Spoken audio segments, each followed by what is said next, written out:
Good morning to you. If you are from a part of the world and wherever you are joining us from, lovely day to you. You are warmly welcome to the Africa Research Network for Neglected Tropical Diseases, NTD webinar.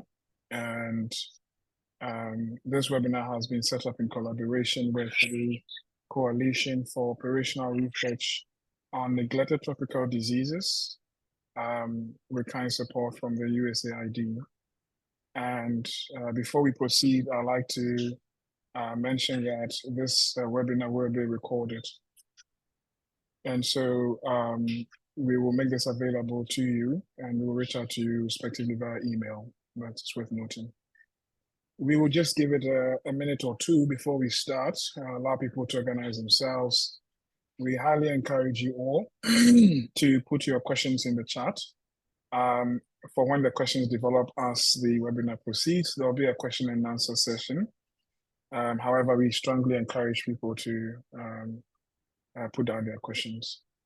I will just quickly hand over to my colleague, Mauli, to give a few housekeeping rules and address how you can join the respective languages depending on which language you prefer for this webinar.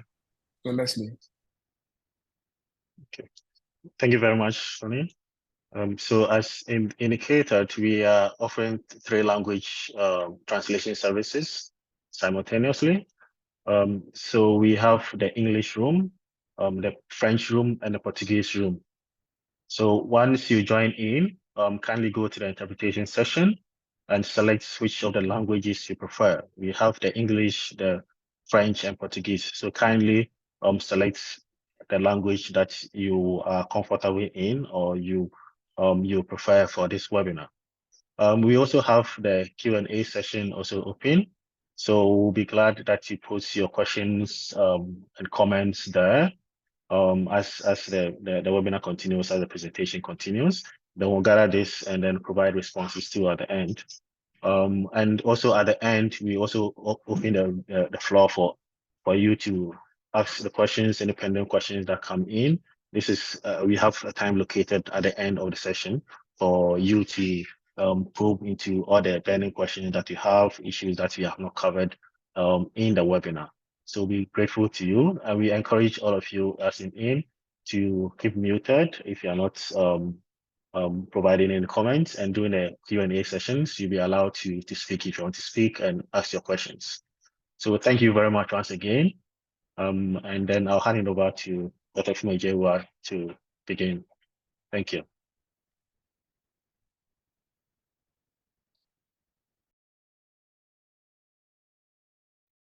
All right. So thank you, Leslie. We will now start. I'd like to introduce one of our colleagues, Fodie, and who will be sharing on the overview of the ARNTD and the core NTD partnership, which gave birth to the small grant program for which most scientists in Africa has benefited from. And so Fodie will take over.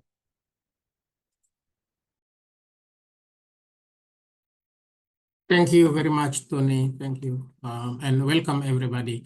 My name is Fodie Magiraga. I'm a technical lead at with core NTD at the Task Force for Global Health. Just to give a brief introduction to the new co-agreement with USAID. With core NTD at the Task Force for Global Health received a 5-year co-agreement with from USAID to further support NTD operational research focusing on the regional, the African region. In that effort to further support our activity in the African region, RNTD has been selected as a key partner for this co-agreement. So core NTD and RNTD are partnering to implement this co-agreement from USAID. And RNTD support will be really critical in terms of capacity building for researchers and also networking at the regional level to support the growing collaboration around NTD OR.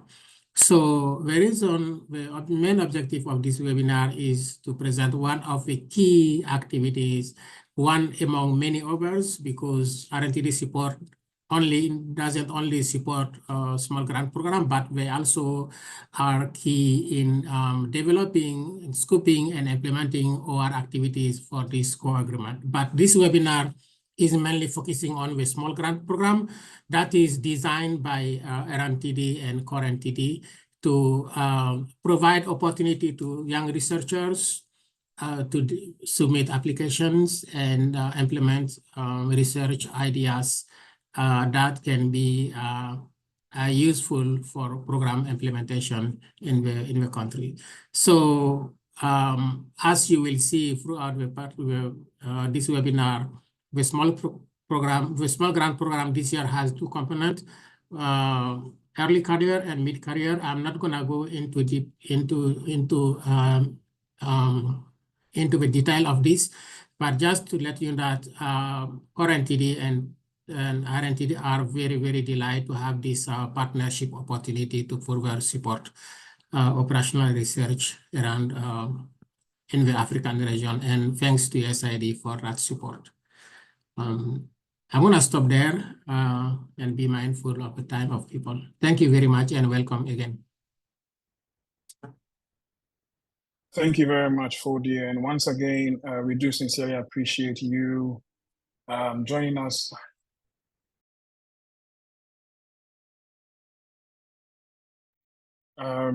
Joining us this very early morning, all the way from the US. So we will begin by speaking to the SGP program and a few other things. Then we will now proceed to answer questions that will begin to come, and for those that will be asked. We kindly ask that individuals should, when questions come up, put them in the chat.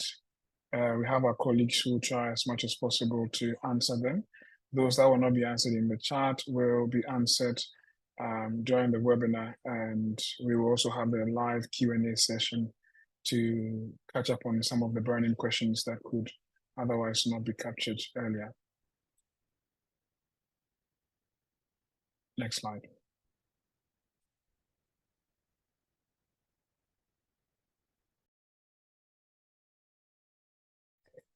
So the ARNTD Small Grants Program has three main objectives, and we seek to increase African leadership, involvement, and visibility in neglected tropical disease, operational and social science research, including through direct engagement with the respective national NTD programs.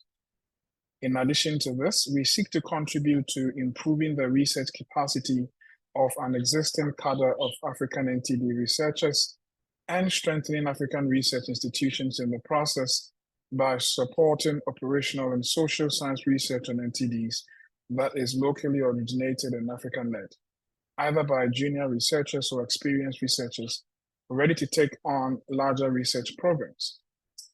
Lastly, we seek to improve South-South communication and collaboration among researchers, policymakers, and implementers, and for community participation in research and agenda setting.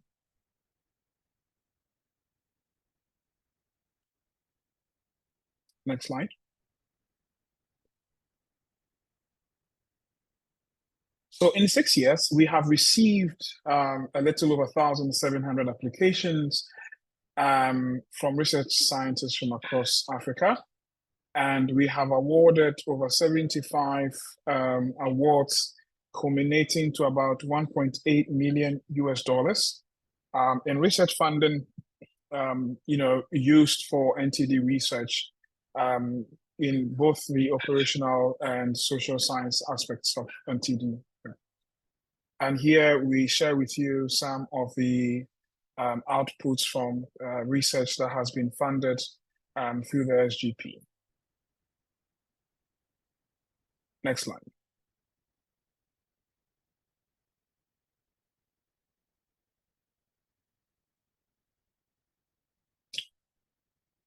So over the years, we have received applications from a number of countries, and over the 6 iterations of the SGP, preceding the 7th one. And you see on the table on the left, we provide a breakdown of applicants who have applied and the countries they have applied for and the respective cohorts they apply to. And although this is quite impactful, we still do consider a number of countries we are yet to receive applications from, even though we can boast of over 40 countries in Africa having received applications from. Now, a list of these 14, some of these countries have been provided in the table on the right. And we sincerely do hope that we are able to expand our dissemination, for which this webinar has been hosted, to reach as many people in some of these respective countries as possible, so that we can invite suitably qualified research ideas for funding. Next slide.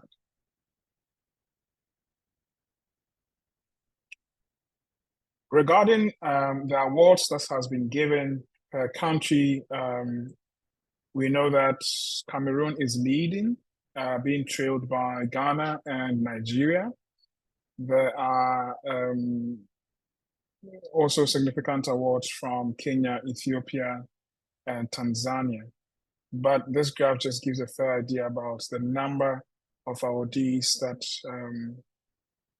have been funded through the SGP per the respective countries. Next slide.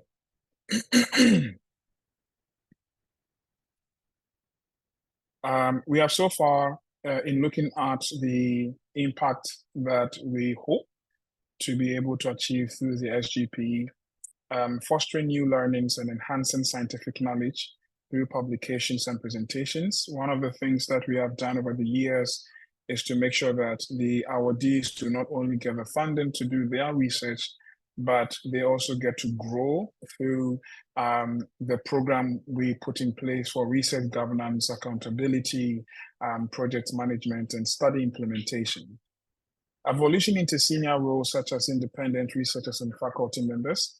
We do know that some of the awardees over the years have grown to move from early career to mid-career and have used data from pilot studies from the funding we provided to win bigger grants and go into higher positions.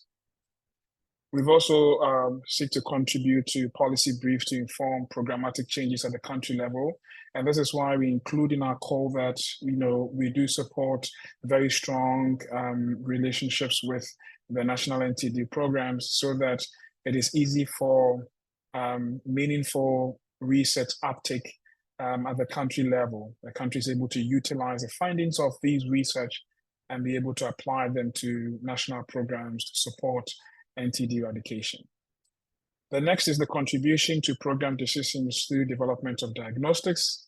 Over the period, others have had the opportunity to test novel diagnostics. Others have also had the opportunity to evaluate very promising diagnostics that has been implemented, especially in resource-limited settings, or being included in national programs to improve the efficacy of eradication programs. Lastly, enhanced collaboration and networking among a cadre of NTD scientists to provide context-driven solutions to local programmatic challenges. And so over the period, people who have been doing research in the trenches, who understand what the research priorities and needs are able to work with national NTD programs and other research scientists from other countries to apply for bigger grants, to including multi-country, multi-center studies that is able to generate data that is able to speak to issues, local issues in context. Next slide.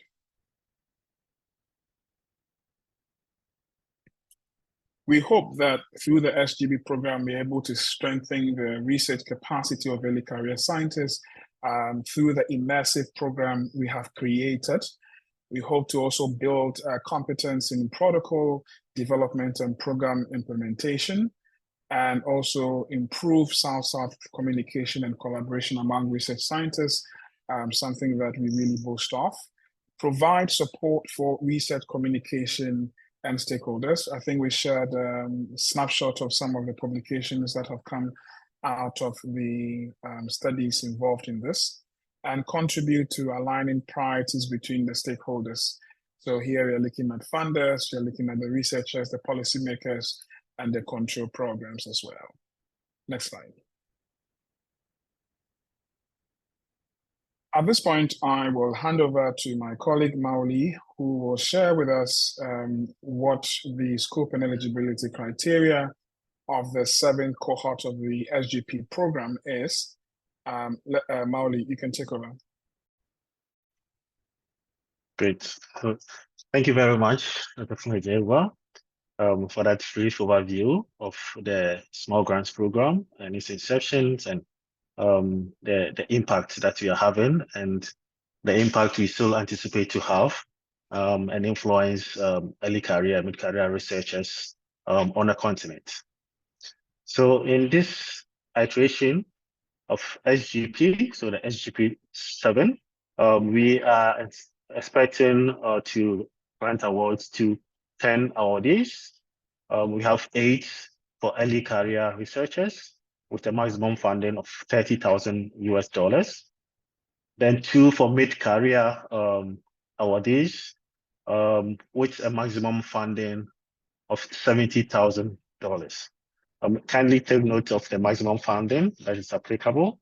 It does not mean that when an application comes in that is not up to this maximum funding, it will not be considered. It will be considered, just that this amount is a ceiling. So 30,000 is a ceiling for early career researchers, and 70,000 is a ceiling for mid-career researchers. And the mid-career researchers, we are hoping to grant the award to 2 selected applicants. The deadline for submission of applications is December 13th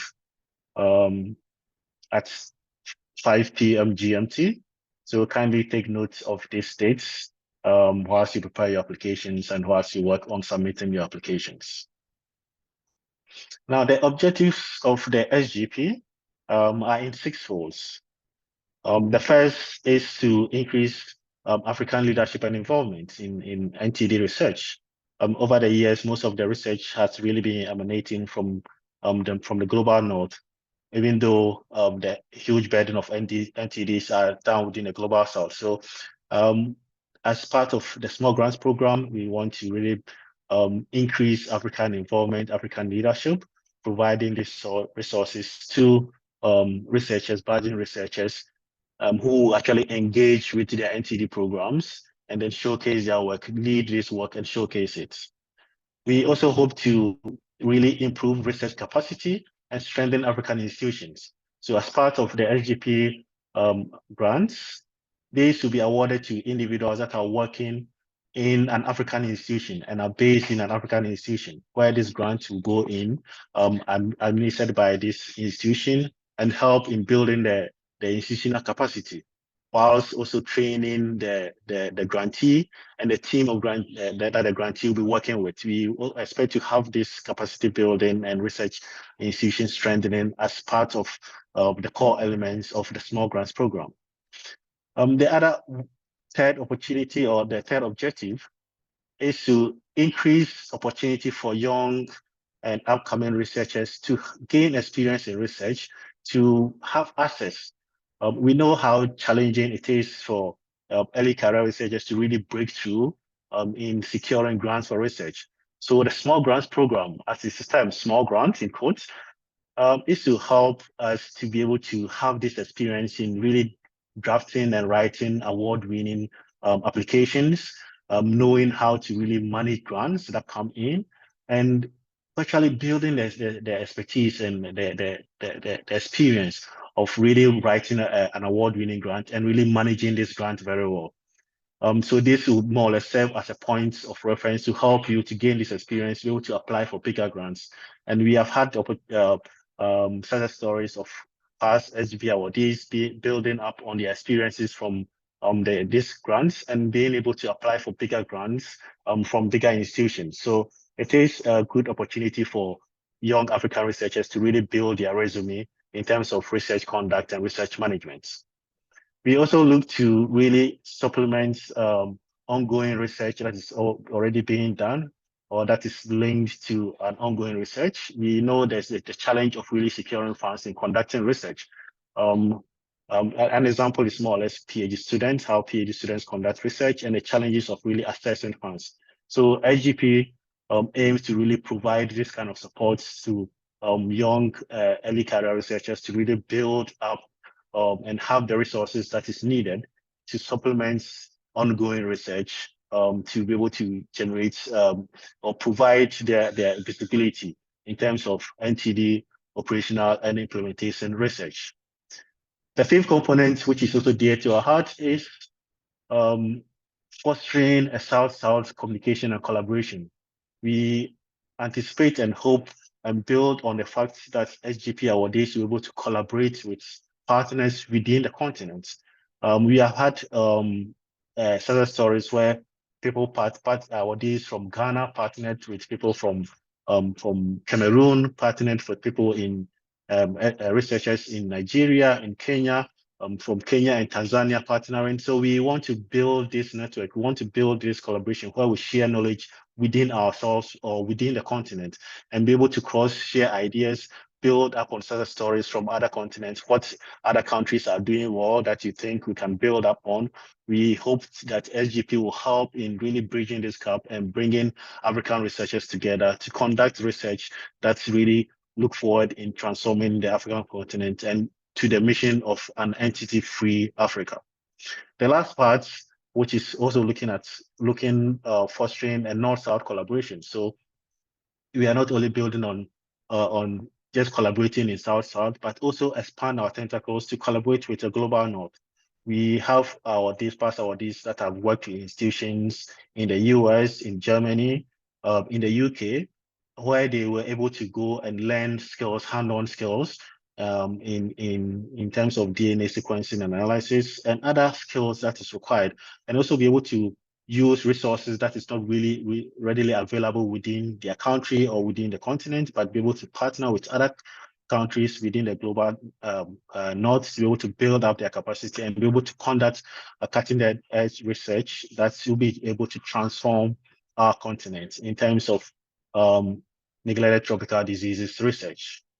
So in SGP VII, the main scope that this program covers is, or the criteria that we want me to look at is that the duration is 12 months, and this does not warrant, or there's really little room of exceeding this 12 months. So we always encourage applicants to really consider this and make sure that the application that they are submitting can be conducted within this 12 months period. Please note that we will not be able to extend the 12-month period since we are really working within a strict time frame. So kindly take note of this when you're preparing your application. Now, your projects that you'll also be submitting should also be informed by existing evidence and identified gaps. You should be able to really liaise with your NTD program office to identify national priorities, national important areas of research in terms of NTD that needs to be conducted. We want the research that we conduct not to only stay in shell, but to really inform policy. And how best to inform policy than to know what are the priorities of the countries. So we encourage awardees or potential applicants to really contact their NTD program office to identify the priorities that is required and tailor their work within these priorities, and also partner with them in the conduct and implementation of the research. And the primary disease focus of SGP historically has been on the 5 PC NTDs. This edition is no exception, also focusing on these 5 NTDs with additional focus areas. So the 5 PC NTDs are the lymphatic filariasis, onchocerciasis, soil-transmitted helminths, schistosomiasis, and trachoma. However, in this edition, we are also adding skin NTDs. So in skin NTDs here, we include leprosy, we include Bruley ulcer, yaws, and other skin NTDs. So this is an addition to the SGP VII core. Now, all applications are also expected to also include or look at areas that are trying to look at improving equitable access to NTD interventions for vulnerable populations. As NTD is already known as a disease of poverty, we know vulnerable populations often suffer a disproportionate burden. So populations such as migrants, people in conflict zones, people that have been displaced by conflicts, by natural disasters, and also children and women who are within the vulnerable population. So we anticipate that proposals to also try and tackle these areas. The other new component that this SGP also have is encouraging applicants to integrate One Health and artificial intelligence approaches in combating PC and skin NTDs. So this, we know artificial intelligence has really come in to really provide a lot of game-changing techniques in conducting research. We want our days or applicants coming in to really harness or explore artificial intelligence, and also the inclusion of One Health in implementation of their proposed projects. So we encourage applicants to look at these areas, really go through what is in scope. We have all this detail down, but we want application potential awardees to also pay attention to these details when they are submitting the applications to ensure that whatever they submit is within the scope of the small grants program. Now, eligible proposals have to focus, we have 3 main broad areas, which are implementation research. These are areas that are looking at improving effective NTD programs, so that are existing, including identify factors that hinder equitable delivery of NTD programs. So what are the challenges that existing programs are facing in terms of delivering NTD programs? What is restricting effective impact of these programs?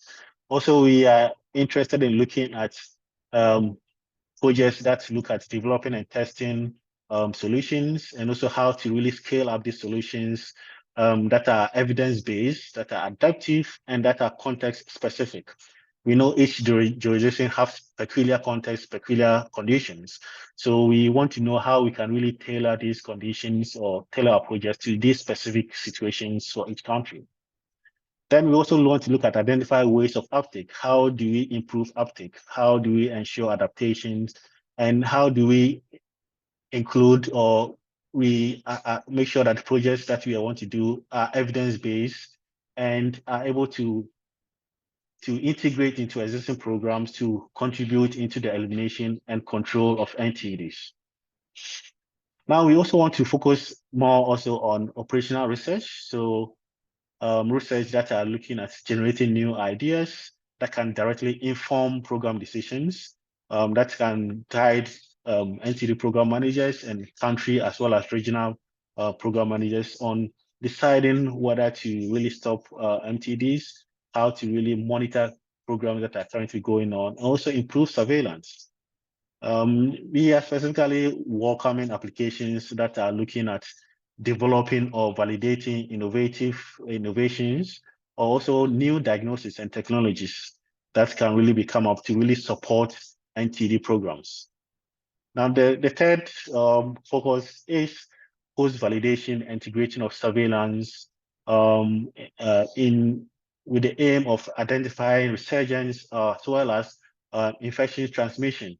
So how do we ensure that gains that we have made are sustained? How do we ensure that we are able to catch any resurgence that are coming up? And how do we ensure that gains that we have made are still maintained and are below still the elimination threshold? We also look at specifically paying attention to surveillance that may include targeting population groups, so vulnerable population groups, vibrant migrant populations, population that are displaced, and so considering zonal monitoring and other cross-sectional surveys. So these broad areas, each of your applications can look at these areas. We can cut across these 3 areas. However, we encourage applications to really consider these areas when developing their proposals for application. Now, what is out of scope? SGP, the aim is to really improve or provide opportunities for early career researchers and mid-career researchers to build their competencies. The grant does not really cover payment of salaries. So you cannot use the grant to pay an individual salary. However, you can use it to provide probably field per diems or remuneration for staff or people that you recruit on the work. You can provide such remunerations, but it cannot be used to pay salaries. The SGP grant cannot also be used to attend conferences and meetings. So you cannot use it to purchase flights to attend meetings, conferences, to present your work or other work, whether related to the SGP project or not.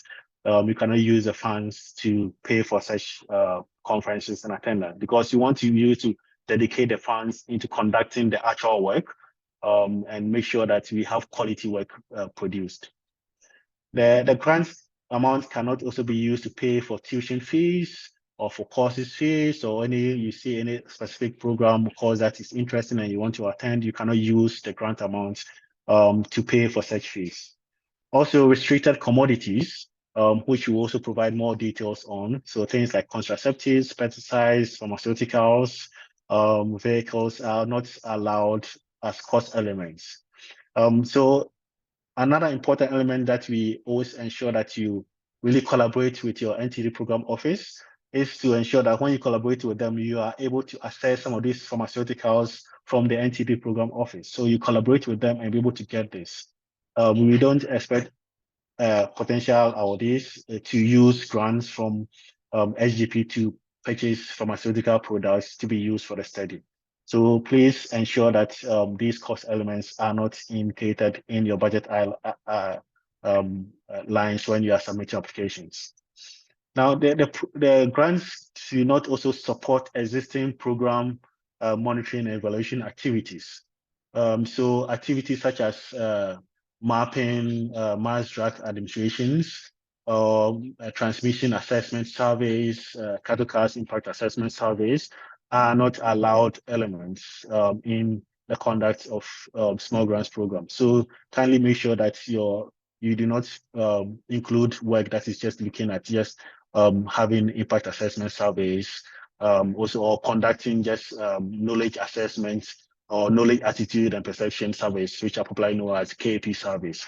So please ensure that these elements are not within the scope of your application.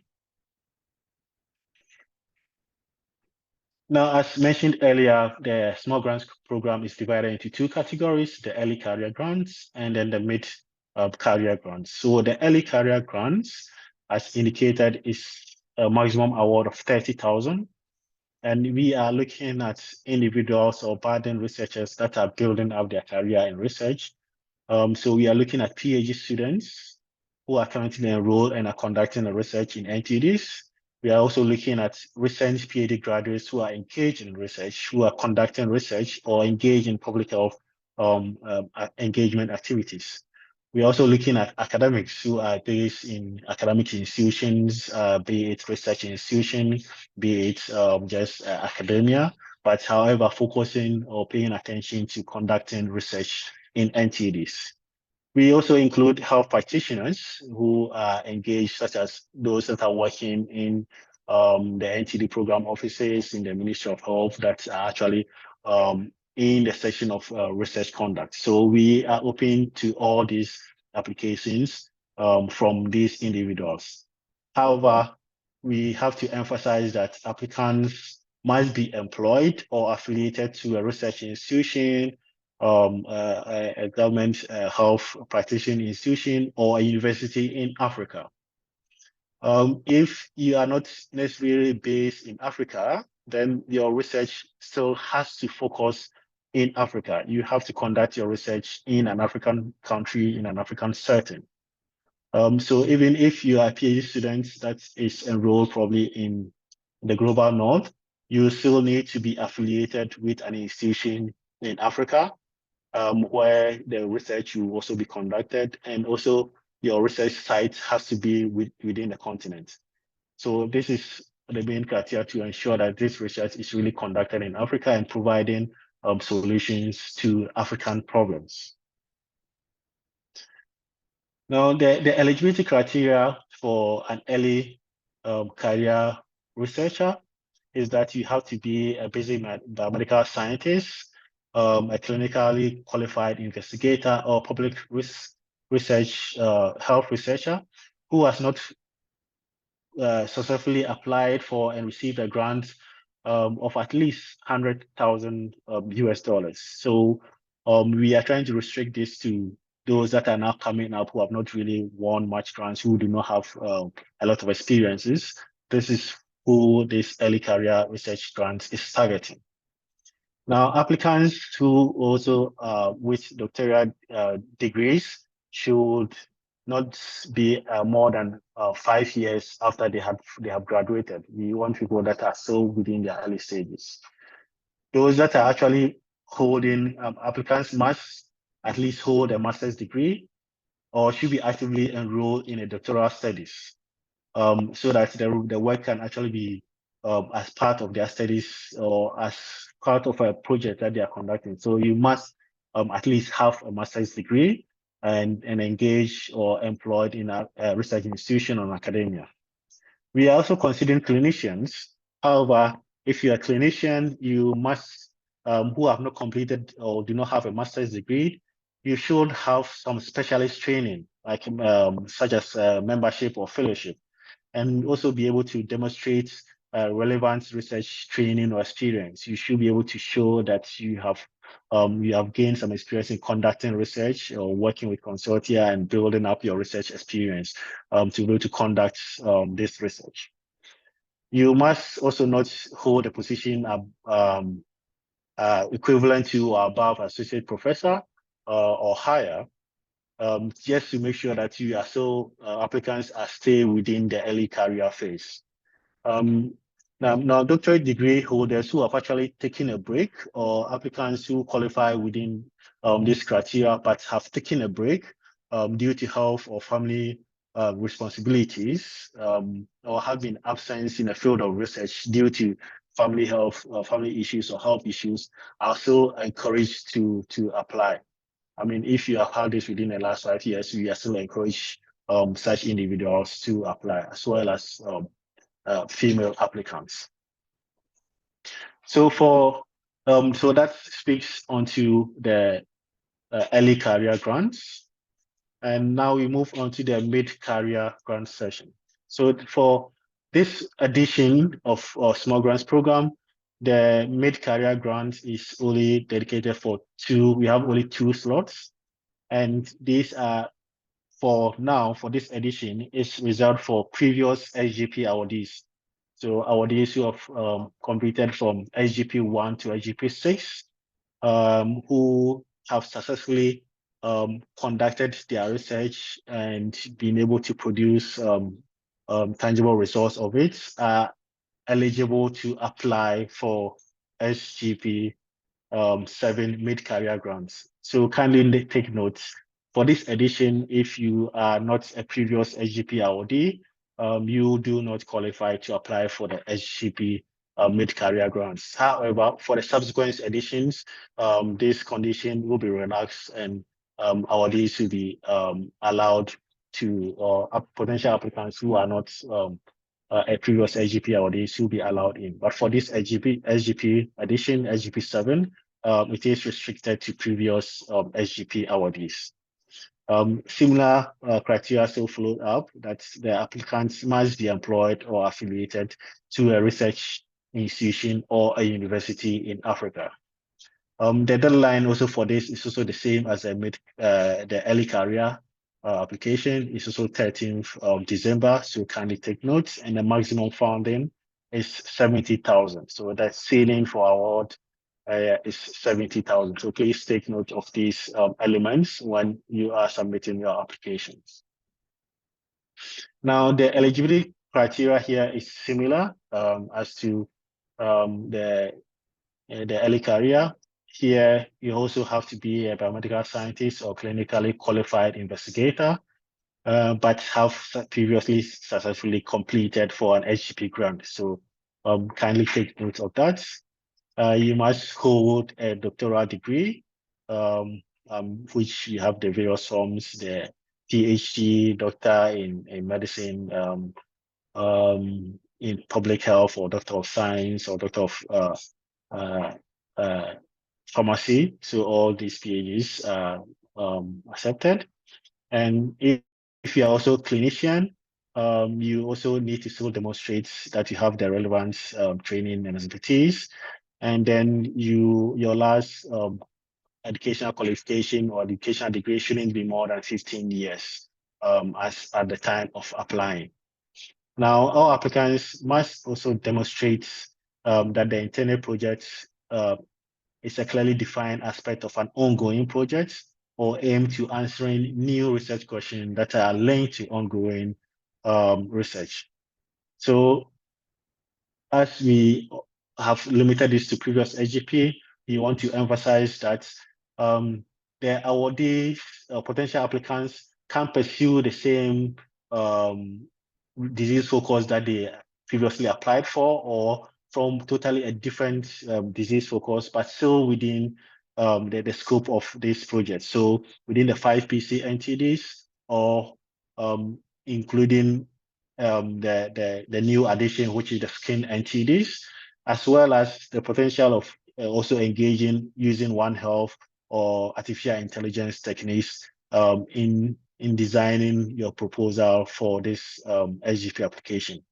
So these are the main criteria that you want to really highlight, and encourage all applicants to take note of this when you're drafting your application.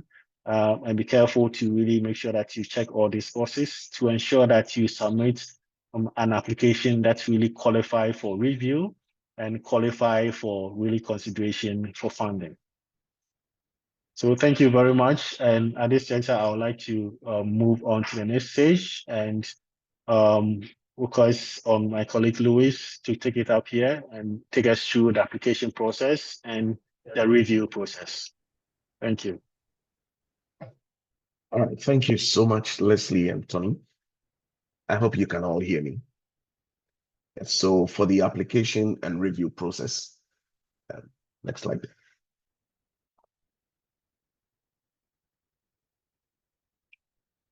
Yes, so the first thing you need to do is to go to the ARNTD website, which is www.arntd.org. It will be posted in the chat for you to access. Now, when you go to the ARNTD website, at the homepage, you navigate to the grants and funding by finding the button and then navigating to the grants and funding page. When you go to the grants and funding page, you will find this prose, which is general for the call that we've put out, and it spells out the opening dates, the objectives, the introduction, and then just at the bottom, you would find that the various calls have been put in the categories early career grants and mid-career grants in the various languages that are available. And so EN stands for English, French, and then Portuguese. And so if you are applying for the early career grant, you click on any of the buttons relevant to the language that you are interested in, and then you download the call and then you apply. Now, when you download the call, you would realize that a lot of details have been given on the eligibility and all that, right to the point where it tells you how to apply. The first thing is that you click on the link that has been circled here, and it takes you to the application portal, which I will show you subsequently. On the application portal, you will find all the questions that you have to respond to in submitting your applications. Right over there too, you would find right in the document, you would also find a link that allows you to download a budget template. And this is the required budget template to prepare your budget in support of the application that you are intending to submit. Also, we've included a reviewer's guide, a link to a reviewer's guide that should guide you to see what the reviewers are thinking about and how they are going to grade the application that you submit. We are intended on allowing you to submit an application that is good for review, top quality application. And so we've allowed you to see through the mind of the reviewers what they think about and what they look at when they are scoring the application, so that it can guide you to tailor your applications very well. And also we've added a checklist, a link where you can download a checklist for you to see whether you've complied with all the requirements in submitting an application for this grant opportunity. After that, also, we've included a link for you to download a document that is titled the Frequently Asked Questions. This document tries to summarize a number of the questions that we receive from applicants over the years. And we've provided some answers for you to see whether the question that you have in mind is already answered over there. So kindly download the Frequently Asked Questions document and read through. It should be able to answer quite a number of the questions that you have. Okay, so when you go to the application portal, this is what you'll find. You'll find it's a Smartsheet based application portal, and you would find the preamble that tells you about what the call is. And also we've included all the links again in the application portal. So when you see the useful links, which has been put in a red box, you should be able to find all the links. You should be able to click on them and find all the documents that we want you to pay attention to in submitting your applications. Now, please go through carefully and then provide your responses to each of the questions that have been asked. If you see a question that is marked with an asterisk, then obviously it tells you that it's a required question, and so you will not be able to submit your application unless you answer that question also. Please pay attention, especially to your emails. There are quite a number of people who would submit an application and their emails are wrong, and that means there is no way for us to get back to you with a feedback on the application that you submitted. So kindly pay attention to that. Next slide.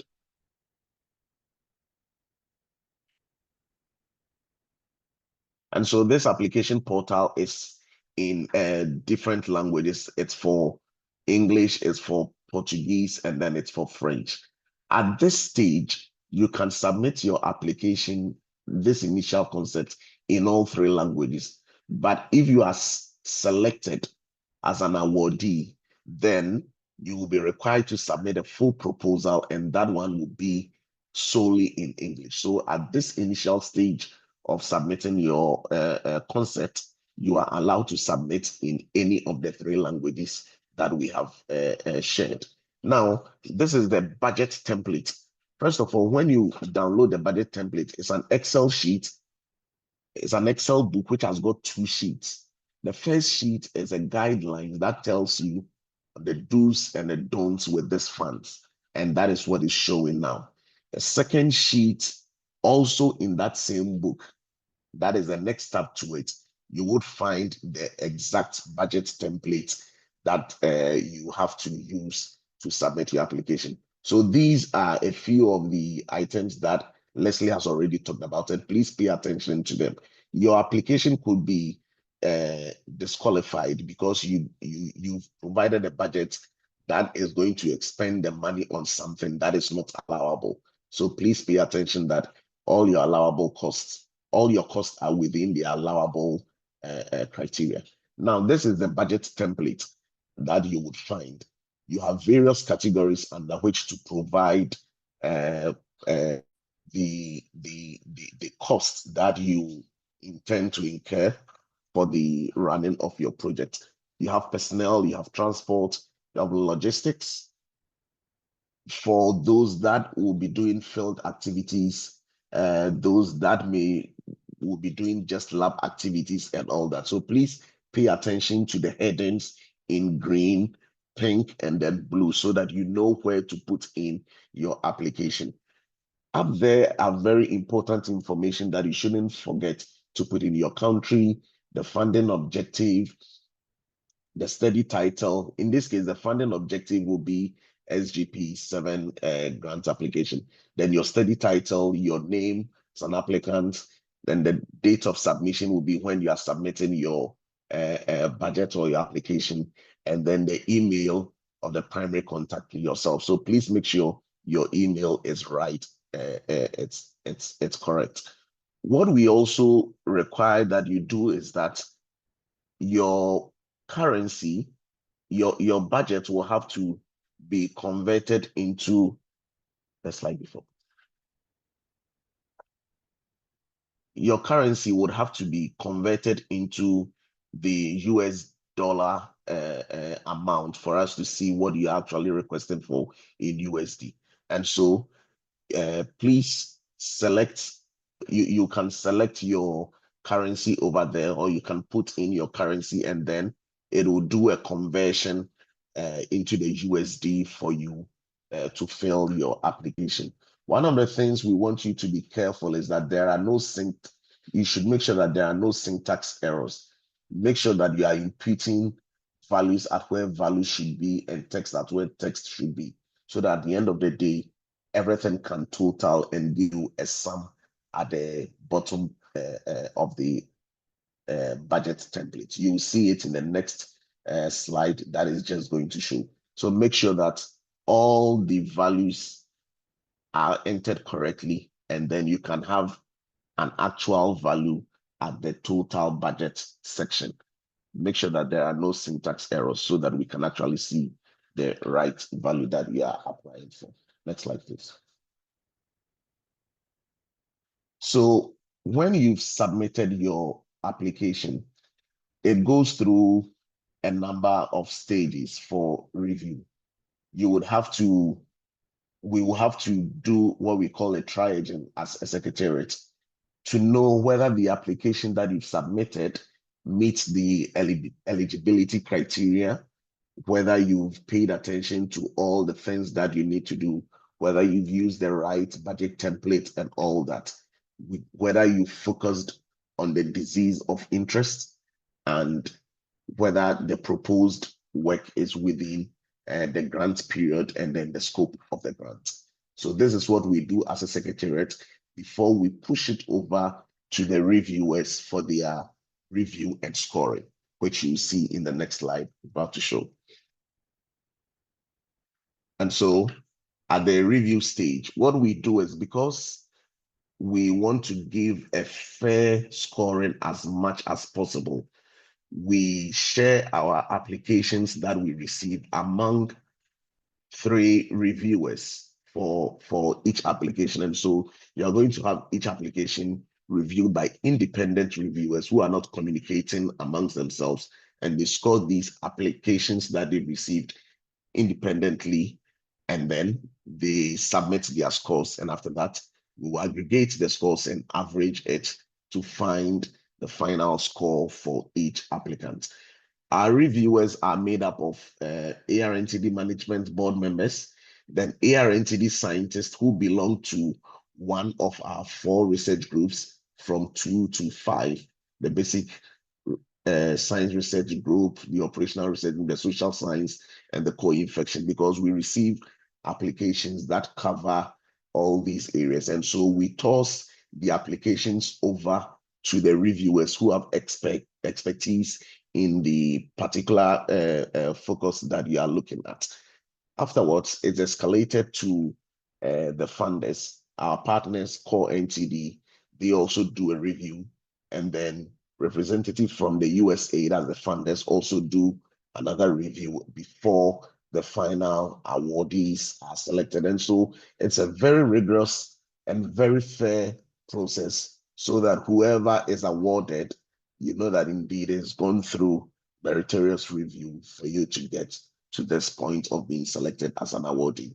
We look at the excellence and the technical merit of the application that you've submitted and the impact that it will have in NTD activities in your country, and what you've shown through your application that you, as a way of conducting and managing the grant, have you shown enough for us to know that you'll be able to handle the grant and you'll be able to conduct it well, and also to see how appropriate the budget that you've submitted is. All these are taken into consideration when we are reviewing your application.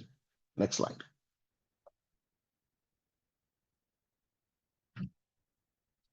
And so this is how it's going to be scored. Your application is going to be scored according to these metrics, and then your score will be scored over 100 and then scaled down to by a 5-point scale. And so if your scores, the 3 scores that you received, when they are summed and averaged and scaled to the 5-point scale, if you fall within the 3.5 to the 4.9 brackets, then there is a possibility that you will receive funding. I must emphasize that it does not mean that immediately you fall within that scale, you are going to get it. We are going to rank all the applications that we receive.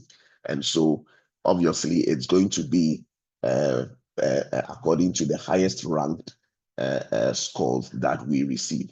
But anything between 3.5 to 4.9 puts you in a good stead to receive funding for this call. Next slide, please.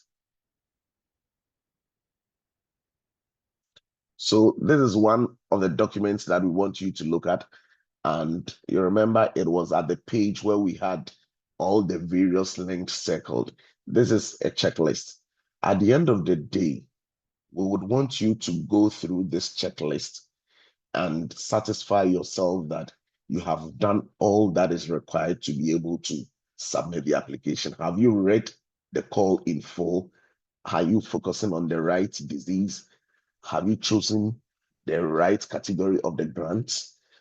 Is your project aligned with the focus? Have you kept to the word limit that is required for the various sections? Have you prepared your budget according to the right template, and are the values accurately showing? Have you followed the instructions on what is allowed and what is not allowed in the budget? You need to go through this checklist to make sure that you've done what is required of you, and then you'll be able to submit your application. Please do not submit this checklist as part of your application. It's only to guide you to be able to submit your application. Next slide. So on the website, on the ARNTD website, when you go to the resources page, you would find the frequently asked questions. And this is a demonstration of it. Please make sure you've gone through about 13 to 14 questions that have been answered to guide you to be able to submit your applications. Next slide. And also on the resources page, you would find all these documents that we've talked about again. The budget template that you need, the frequently asked questions, the reviewer's guide that is going to tell you how the reviewers are going to score your application, a checklist that you need to follow to make sure that you've done the right thing, and sample application questions. Now, I'll speak to this sample applications question right in the next slide when we go. Next slide. So when you download the sample application questions, it is just a guide to tell you the applications that you are going to see on the application portal. Please do not submit the sample application questions. do not fill it out. It's a Word document. Do not fill it out and submit as your application. It is just a guide, because there are some people, they would want to prepare their response in a document, and then when they are ready, they are satisfied that everything that they have is ready to be submitted, then they will go to the portal and then copy and paste and then submit the application, which I think is the best approach. And so please just have these sample application questions as a guide, and please do not fill it and submit it as your application. The application should be submitted via the Smartsheet portal, which link we shared, we have shared in the call already. Also, there are others who would submit an already prepared proposal, a Word document, a PDF document that they've prepared for some grants they're looking for, or for this grant. Please do not submit any prepared proposal or document either in PDF or in Word file. The only application that will be considered is an application that has been submitted through the main application portal. And then the wrong budget template.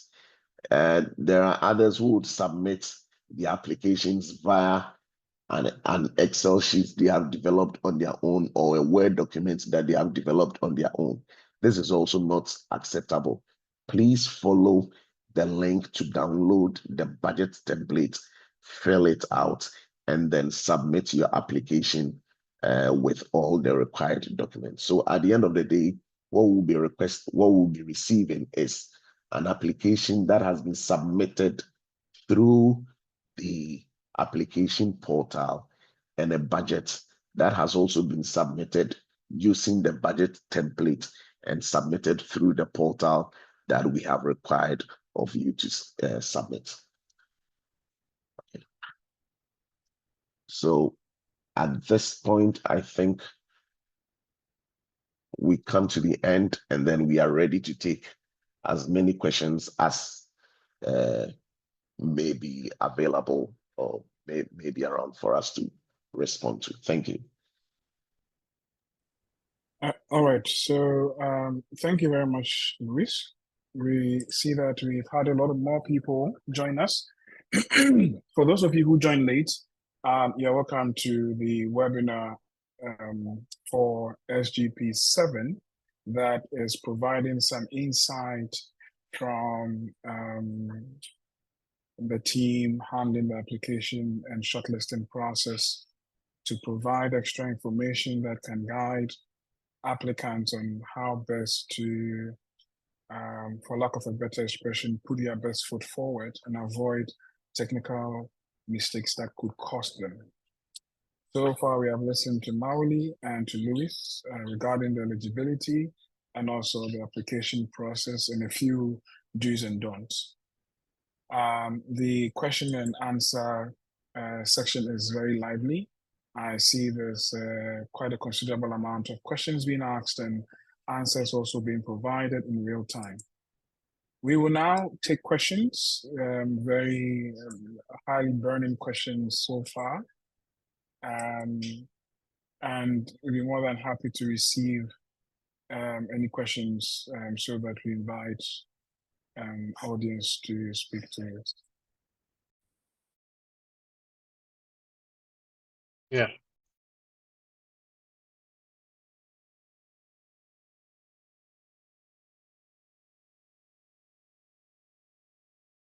So please, all you need to do is to use the reaction buttons. You would see a button that allows you to raise your hand. I'm more than happy to invite you if I see a hand, so that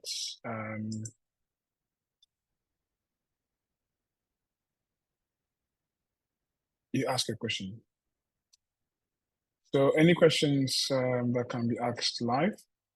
While in the meantime, our team is in the charts, as you can see, answering most of the questions. We like to encourage people to please, before asking any question, just kindly check through the chat, make sure that your question has not already been answered, so that we can make room for those questions that are yet to be attended to.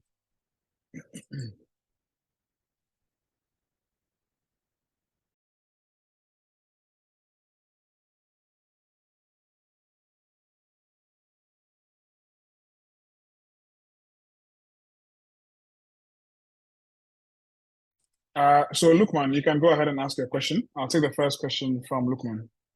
Please be very brief with your question. Lukman Lawal, you can unmute yourself and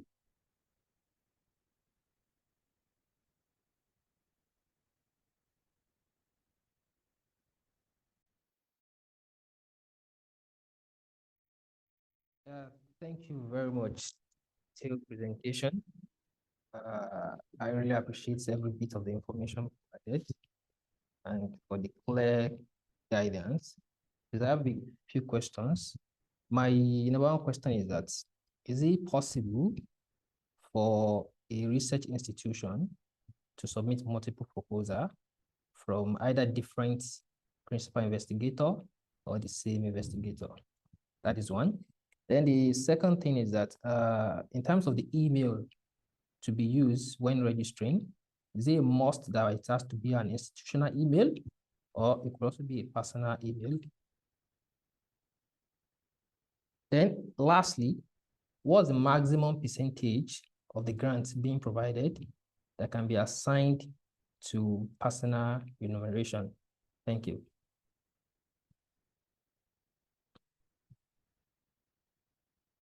all right. So Leslie will take this question.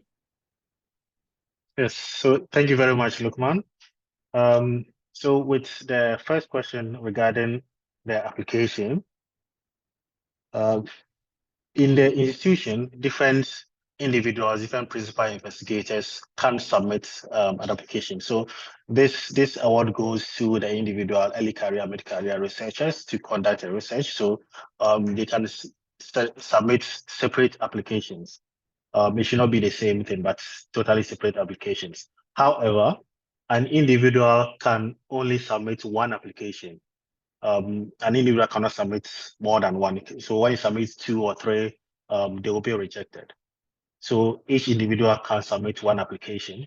However, multiple individuals from the same institution can definitely submit application.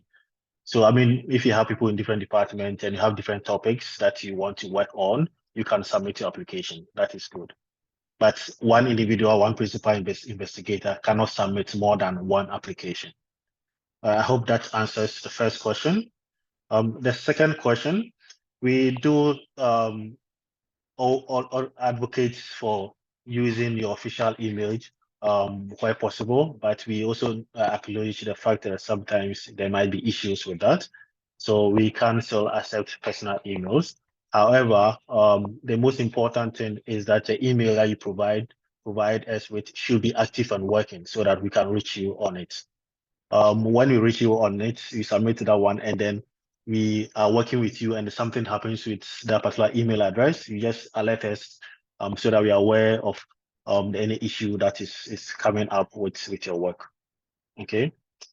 For the remuneration, the focus of the work principally is to ensure that you use the work to conduct research to that is able to really meet the need of the population. So most often we always put a cap around 30%, but however, we still advocate that most of the funds should definitely go into actually conducting the work itself. So that is why you notice as part of the unallowable costs is payment of salaries, which is definitely out of the cost because we want the funds to be dedicated and directed specifically to the conduct of the research. I hope that answers your question, Lukman. Yes, thank you so much. Great. Thank you.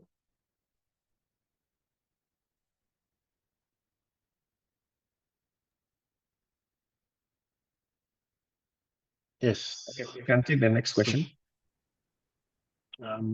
We have Gladys. Hello. Good morning, everybody. Good afternoon, everybody. Yeah, Gladys, good afternoon. Yes. Please, just a bit, can you make sure that your question is straight to the point and maybe one question so that others can come in as well? Please go ahead. Yes, please. Thank you so much for this webinar, and I think it's a very good one because last 2 years I applied and I couldn't get, and I've seen some of the mistakes. But I was wondering, with this application, do you accept like the usage of archival samples to do the research? Because mine was on archival samples, and it made it because of that I couldn't have answers, or I couldn't budget for some of the aspects of the budget that was in the form. And I was thinking maybe that could have affected me. And I was wondering if the application do accept the use of archival samples. Thank you. Yes, Gladys, it's allowed as long as the focus of the research that is you are doing on the archival samples is within scope. So it's allowed. Thank you. So take the next question from, I think Lukman is an old hand. Chinwe Ize. So once your microphone is activated, please unmute yourself and ask your question. One question straight to the point. All right, thank you very much. Good afternoon, everyone. So just a clarification, because from the presentations made, skin NTD added to the scope of the call. So, but when I was looking through the application, I noticed a note on one of the questions that said that other diseases will be considered only if they integrate one of the PC NTDs. So I want to know, if someone writes only on skin NTDs, will it be accepted, or must PCNTD, any of the PCNTDs, be integrated into any of the skin NTDs or other diseases? Thank you. Yes, I mean, thank you, Chinwe. So for this edition, the skin NTDs are part of the core disease focus. So it doesn't have to be necessarily integrated with the 5 PC NTDs. So this is now part of the disease. So it can be either of the 5 PC NTDs or any skin NTD. Okay, thank you. I hope that very is much. clear. So in the application, if there's anything like that, then probably it was a technical issue. But all skin NTDs, yes, are included. Okay, so sorry, a follow-up question, because the criteria for assessing the applications, I actually noticed that there's this continuous mentioning of integration of PCNTD. So that's why I'm a bit concerned. Thank you. But I think you've clarified that. Okay, great. Thank you.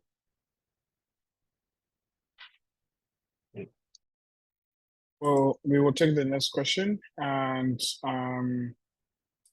Gloria Wandera. I hope I got the name correct. Just apologies if I made a mistake. So Gloria Wandera, once your microphone is activated, you can proceed to ask. I think we lost Gloria. So maybe the next person is Messi Mabanza.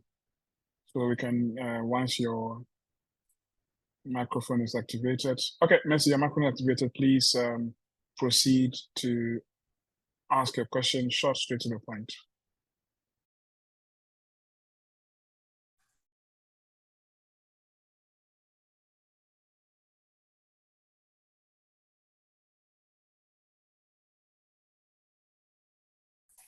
Messi, if you can hear us, your microphone has been activated, so you should be able to ask your question.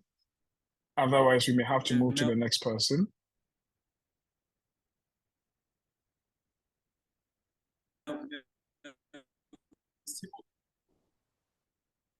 All right, so we will skip Messi Mabanga and go to John Paul.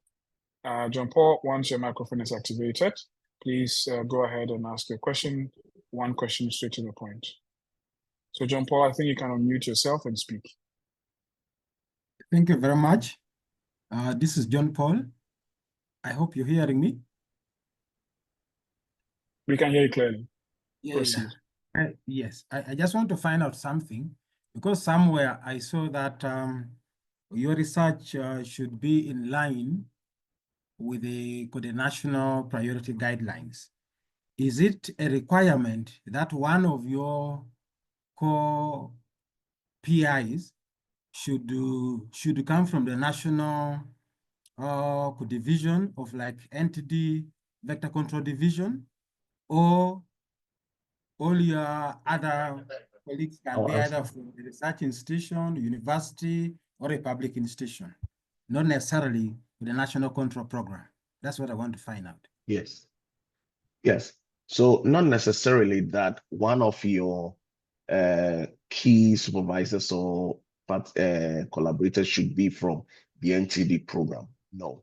But what we encourage is that you should be able to have built that relationship to get them to buy into the work, share the work with them and let them know the work that is going to be done. And then you have their buy-in and the support that they can provide in the support for the implementation of the work in your country. And so you do not necessarily have to have them as key collaborators or key scientists on your work, but they should have been informed and be in the position to be able to provide the support that will be needed to implement the work in the country. Thank you very much, Luis. Adding on to what Luis said, I think we also see that a lot of people, what they're trying to do is to include somebody from the National Control Program Office so that it will appear that, you know, they're involved in the National Control Program. I think that what reviewers really look at is how holistic your proposal is. And so you do not, like he said, necessarily need to have them as your co-applicant or collaborator, but the work itself will show whether this has been well thought through and integrated into the National Control Program for uptake. We will take the next question. I think I saw Selemawit Admasu Abebe earlier, so we can admit Selemawit. Can we activate a microphone? And yes, Selemawit, just unmute yourself and please, one question straight to the point. Thank you. Hello, can you guys hear me? Yes, we can hear you. Okay, so I wanted to know if a junior researcher who's currently not affiliated with any research institution or academia or any organization can go for this grant application, because currently I'm transitioning between a study and I'm still looking for a job. So is it possible for me to apply as an independent researcher? That's the first question. The second one has been answered, but I still have my doubts because in the checklist, it states that the NTD that you are going to apply for should be integrated with PC NTDs. So I need that question. I need that bit to be clarified. Thank you very much. Hello. So, Salamawit, you must be affiliated to an institution, because one of the core elements of this program is how we are building the capacity of African scientists, not as standalones, but as part of institutions that are also able to build others up. And also for our grant processes, you would realize that we go through the institution to get the institutional support so that you can have the space, you can have the accounting support, and all the requirements that is needed to support you to conduct a research. And so it's important that you are affiliated to an institute or demonstrate the ability to work with an institute. So please, that is the requirement. You must be affiliated to an institution in Africa, or even if you are outside of Africa, your work is focused on Africa. Okay, yes, the work is going to be focused in Africa. Okay, it's very clear now. Thank you.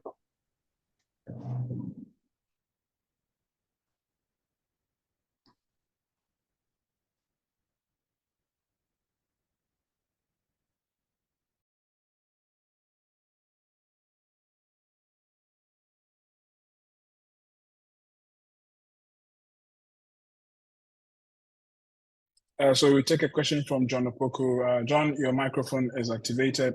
Please, one question straight to the point. You can unmute yourself and ask your question. Yeah, okay, thank you very much. So my question has to do with the budget aspects. So looking to the budget templates, you see line for the indirect cost. So I was wondering whether the indirect cost will comprise of some of the overheads from the institutions, or what maybe the indirect cost actually involves. Yes, your indirect costs would comprise of the overheads from your institution. And so please check with your institute and know the amount that they charge for indirect costs and factor that into the budget preparation. Because if you do not do that and you submit your application without it, there wouldn't be any funds to be committed from our side for you to be able to pay the indirect cost. And sometimes it's just impractical to carry out some of these research in institutions if you are not paying the overhead costs. So please, that is what the indirect cost covers.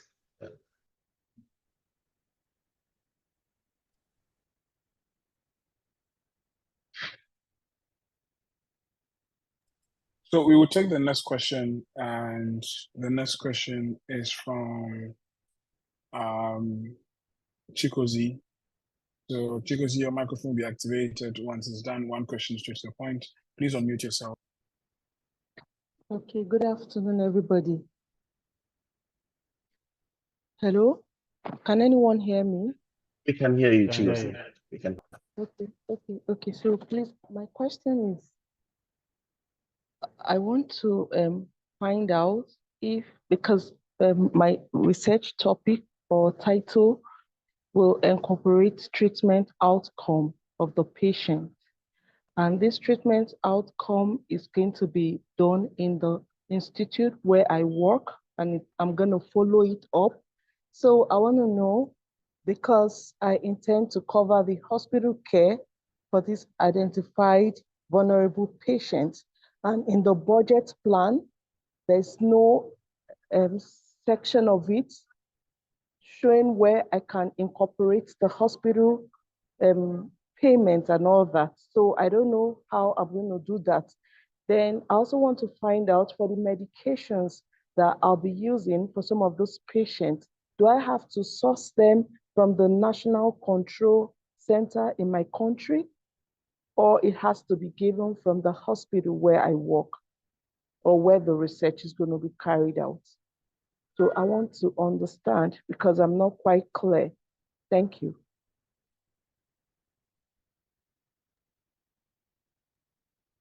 Yes, yeah, thank you, Josie. I think for the medication that you want to use, this has to be, so that is why we always advocate to really engage the National Control Program. So you should be able to collaborate with them. If they are giving the medication, then collaborate with them, then you can work with them and be able to have this medication with them. If it's something that is routinely being done there already. Otherwise, you can still collaborate with your institution, if your institution also have this available, to be able to do that. Because the grant, as we indicated, does not really allow the purchase of pharmaceutical products for the research. I hope that answers your question, Chigozie. Okay, thank you very much. Okay, thank you very much. All right, thank you much, Chikozi. Salamawit, I just want to be sure if this is an old hand or this is a follow-up question. Unfortunately, we have to activate your microphone too in order to know this. Funny, can I just add something to what Leslie said? Yeah, so Chigozie, this is why, as Leslie started, you would need to start the communication channels with your NTD control program, so that if you anticipate that you are going to submit a work that would require some of these medication, or sometimes it may even conflict with the activities of the NTD program. Maybe you want to pick some baseline sample where you need that people would not have taken treatment. You need to know the schedule of your NTD program so that you know that, okay, at this point where I want to start the research, will they have already done an NDA or it would be before NDA? So please do all these background checks so that you know that you are able to submit your application and also have their buy-in and their support on the ground to be able to conduct this work as smoothly as possible.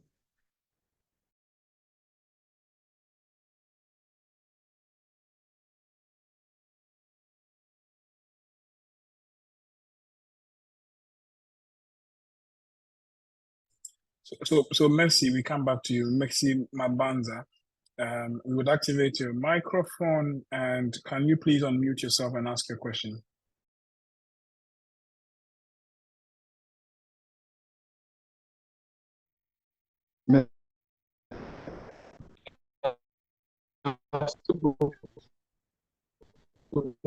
I think your line is not so clear. Est-ce que vous m'entendez? Hello?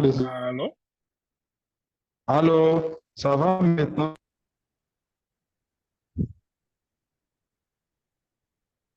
Ok, allô, ça va maintenant? Yes, we can. Allô, We can je hear peux you. poser ma question? Maintenant, c'est bon? Ok, merci. Alors, j'aimerais avoir les éclaircissements sur l'aspect budgétaire. Est-ce qu'il est demandé à un candidat, par exemple, de remplir toutes les grandes rubriques qui est repris dans le modèle budget? Donc, c'est-à-dire sur la collecte des échantillons chez les humains, chez les vecteurs et aussi les analyses des laboratoires. Par exemple, si un candidat veut, par exemple, travailler sur la filariose, par exemple, et qu'il a déjà des données sur les échantillons et puis sur les vecteurs, il veut directement faire, par exemple, les analyses des laboratoires. Est-ce qu'il peut s'en passer des autres rubriques? Également, j'aimerais aussi avoir un éclaircissement. Est-ce que si le modèle, si le budget, par exemple, est fait et fini, est-ce qu'on peut mettre ça en PDF et envoyer, ou soit on doit l'envoyer tel quel en Excel, en format Excel? Et la dernière question également, c'est par rapport au formulaire qui est en ligne. J'aimerais avoir les éclaircissements sur une rubrique qui est en fait, sur une rubrique relative à la liste de membres clés. En fait, à la liste des références. Est-ce que ces références, ce sont des références des différents articles que vous avez lus, ou soit ce sont des références relatives aux mentors en fait, qui vont soutenir votre travail? C'est en fait ça les éclaircissements que j'aimerais avoir. Merci.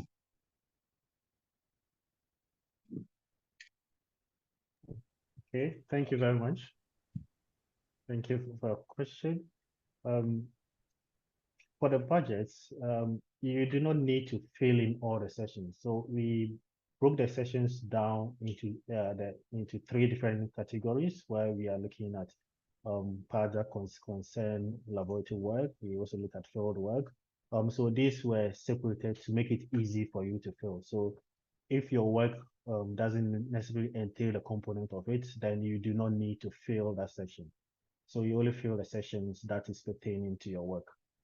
And also we have made provision for you to upload the documents in the application portal. So we expect you to actually send this to us in the Excel format and not in a PDF format, so that you can be able to actually work with it, with the administrative procedures. So kindly take note of that. The budget should be sent to us in an Excel format, and you do not need to fill all the sessions. You only fill the section that is pertaining to the work that you are doing. The last part about the references. Yes, we are talking about references pertaining to the proposal that you are submitting. If there are some key references that you use in developing your submission, then you just provide those ones there. So these are more or less bibliographies that you need. Thank you. And I hope that clarifies the questions. All right. So thank you very much. We will invite the last round of questions. Oui, merci beaucoup. Merci. Darian. We will invite the last round of questions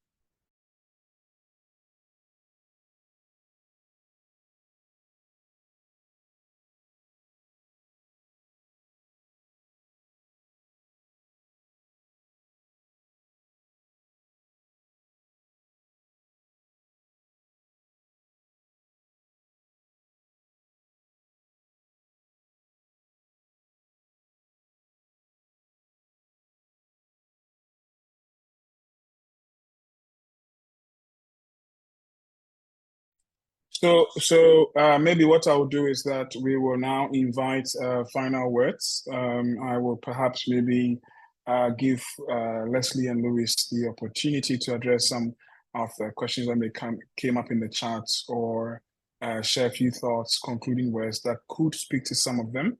What we will do is to share with you detailed responses to the questions that were asked in the chat via email as well, so that you can have these additional resources to guide you during the application process. I will maybe start with the last speaker, Luis, and after he's done, Leslie will also share his final thoughts and we end the session. Luis. So some of the questions that we've seen is that the word limits. Some questions have word limits and others don't. Yeah, so please, as many questions as have word limits, try and comply by that requirement. The ranking will be done by averaging the scores that we receive. Éclaircissement sur l'aspect budgétaire. Allô?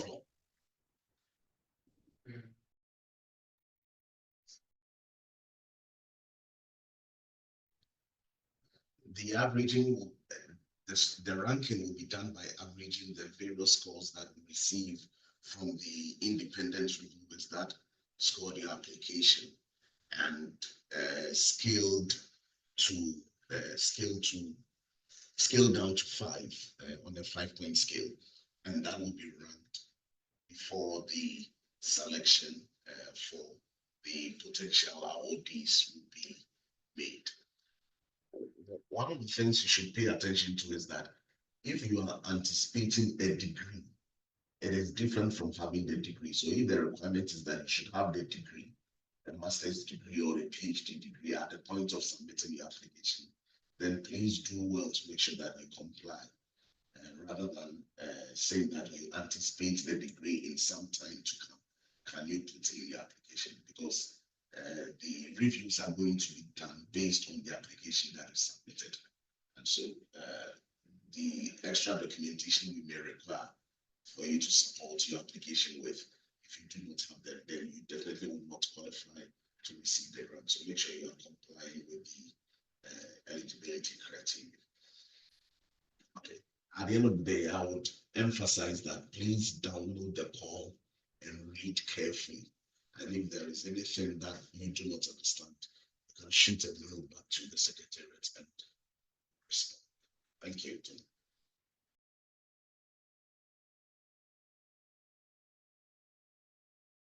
Okay. Yeah, so thank you very much. As indicated, we have still seen a couple of questions so open. We are still trying to respond as much as them. We also put the rest together and respond. And I think a couple of, most of them have also been answered.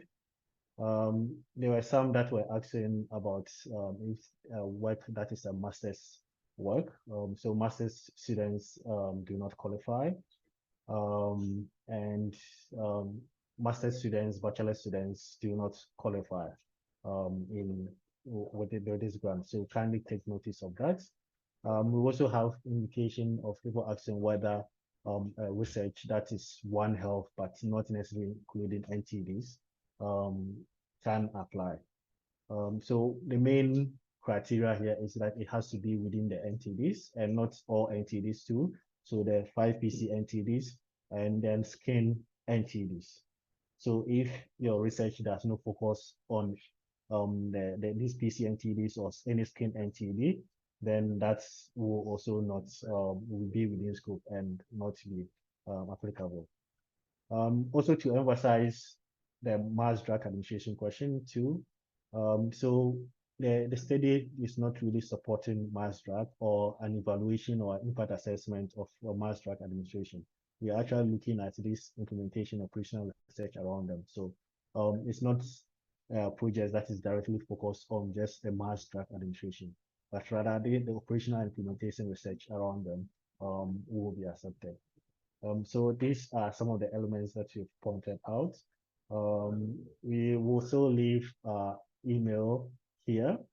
So if there's any question that you have, you can still submit or send an email to the Secretariat for which is secretariat@arntd.org. So secretariat@arntd.org, and then we will be able to respond to you and provide the feedback to you. So thank you very much once again, and over to you, Tony. All right. Thank you all so much for making the time to join our webinar, for getting some insights from the Secretariat. We can assure you that it is our desire that you put in your best foot and you do succeed in this grant application. Unfortunately, because of resource limitation, we can only support a few people. And so we wish you all the best.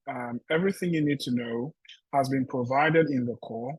I would really encourage people to take their time to read the core carefully and design their research questions and studies, bearing these in mind. All the best and have a lovely day.